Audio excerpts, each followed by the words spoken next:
ان اللہ مع الصابرین، صبر کرنے والوں کے ساتھ رب کریم ہوگا۔ ایک صاحب آئے، کام نہیں چلتا، میں نے کہا سورہ واقعہ پڑھا کرے، کہتے ہیں حضرت میں بڑی دیر سے پڑھ رہا ہوں۔ میں نے کہا چلے کچھ صدقات دے کے دیکھ لیں، کہنے لگے بڑی دیر سے دے رہا ہوں۔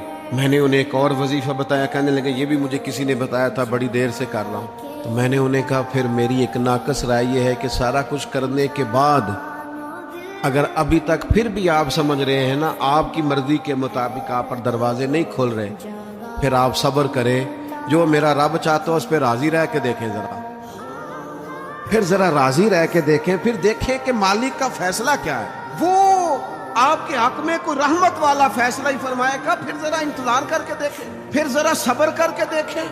پھر وہ کہتا وبشر الصابرین، محبوب یہ جنہوں نے صبر کیا ہے انہیں میری رحمت کی خوشخبری سنا دو۔ پھر وہ کہتا ہے باقیوں کے پاس مال ہوگا، دولت ہوگی، اقتدار ہوگا، بڑا کچھ ہوگا، ان اللہ مع الصابرین، صبر کرنے والوں کے ساتھ رب کریم ہوگا۔ پھر ذرا ٹھہر ہی جائیں، پھر تھوڑا حوصلہ ہی کر لیں، پھر اس کے فیصلے کا ذرا انتظار کر کے دیکھیں۔